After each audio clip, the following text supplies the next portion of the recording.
Hello there. Is masturbation a sin? Is masturbation a sin? About a decade ago, a renowned man of God, Pastor Chris Oyakilome, landed an atomic bomb, if you could call it that way, on the internet when he mentioned that masturbation was not a sin. It had nothing to do with God, in his own words. It was just something between you and your body. And it created a lot of outrage on the internet. Was he right? Was he wrong? Did he have to say that? That's what we'll be looking at. But first, if you are new here, we'll be glad you subscribe to our channel, as well as hit on the notification bell such that when there's new stuff up, you're informed in real time. Okay, so let's get going. First of all, let's define what masturbation is. Masturbation is deriving sexual pleasure by rubbing one's genitals, stimulating one's genitals until ejaculation.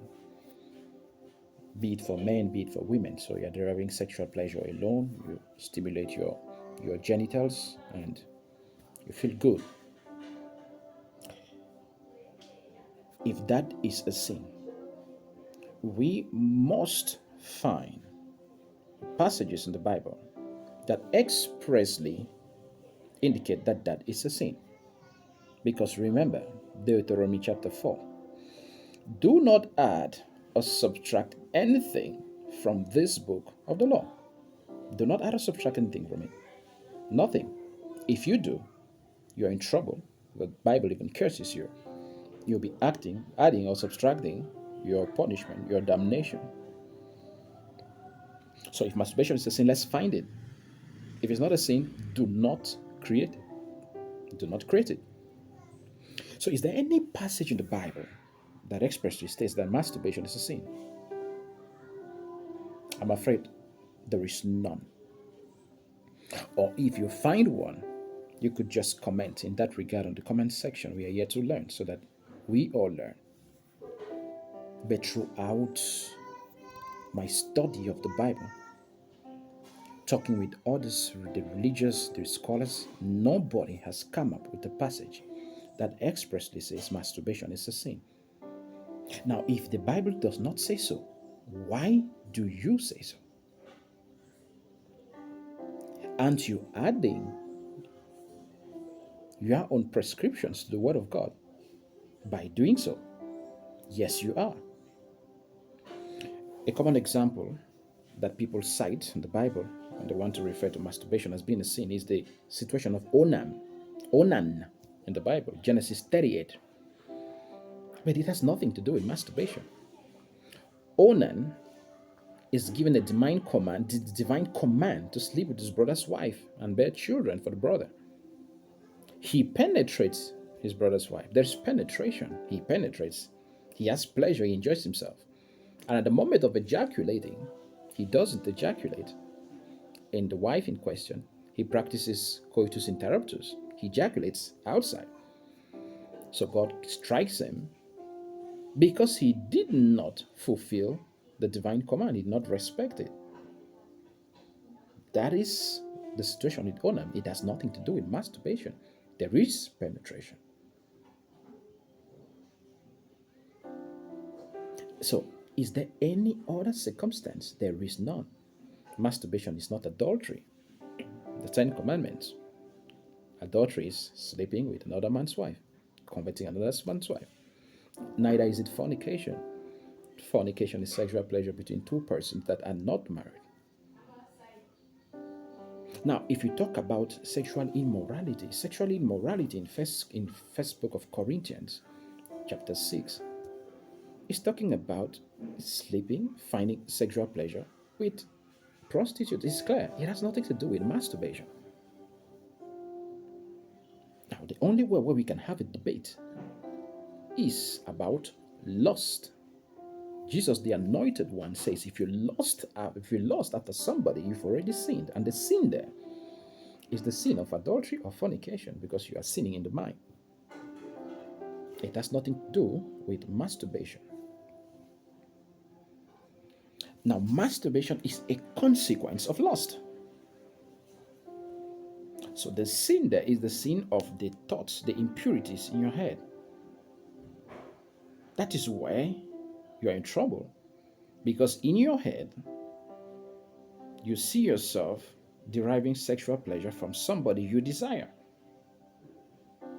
And I think Pastor Christo Yakili struck his good point there when he said what he said, even though he didn't say it this way.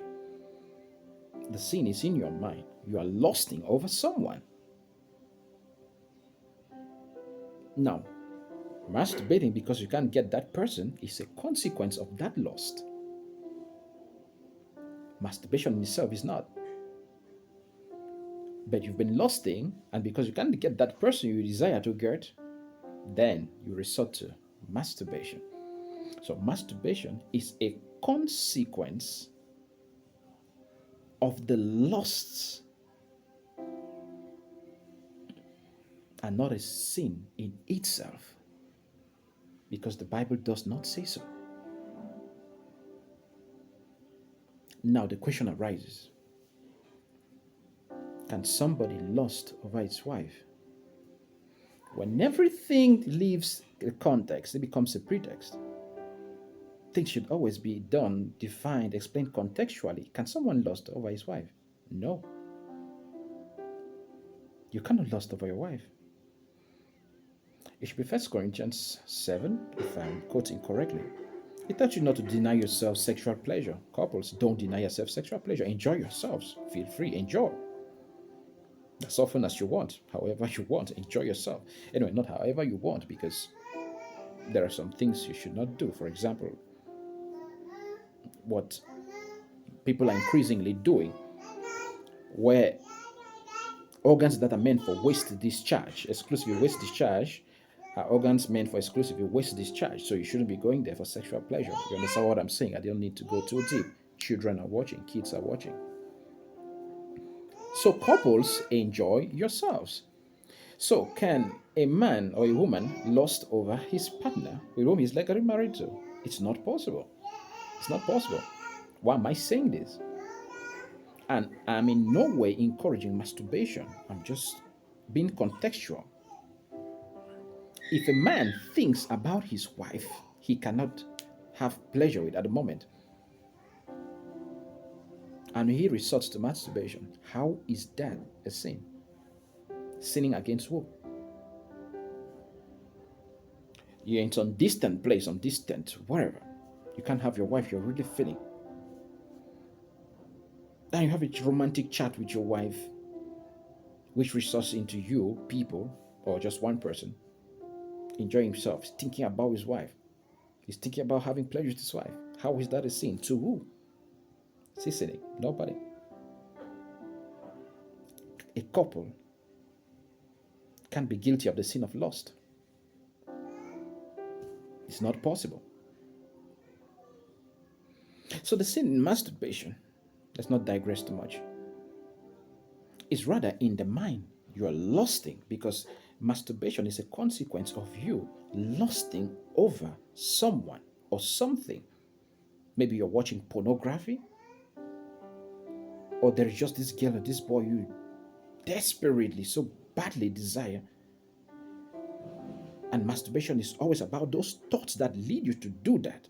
So you're thinking about that person and you are masturbating, or you're watching pornography and you are masturbating. So pornography, masturbation is always a consequence of unholy activity, which could be thoughts or some things you're watching. And if your right hand causes you to get into those ugly positions, what do? You just have to cut it off. Avoid those stuff that can let you get there. So should we in any way encourage masturbation? No, we shouldn't. Because appetite comes in the eating, and in the eating comes addiction. Rather, don't start it. Flee from it, because appetite will come in the eating, in the trying it, in the doing it. And when that appetite increases, addiction sets in. And addiction is the worst of things you have to deal with. You become a slave to any such activity. So why indulge into it? If you have that sexual urge you can't control, get married. Get a partner, do all the necessaries, get married. And feel free, enjoy yourselves. Because sexual activity is meant to be shared between two persons of opposite sex, opposite genders. So that's it about masturbation. This time we're lengthy about it. Don't make a sin what is not expressly declared as sin for fear, the danger of going against the prescriptions of the Bible, Deuteronomy chapters 4. At the same time, we shouldn't encourage what can lead to addiction, what can lead to unholy activity, because sexual pleasure is meant to be shared between two persons. And if we keep indulging in masturbation, sexual activity becomes a solo activity and makes no sense. Thanks for watching. If you enjoy our content, we'll be glad you share, comment, like. By doing so, the word gets out. People may just be transformed through you.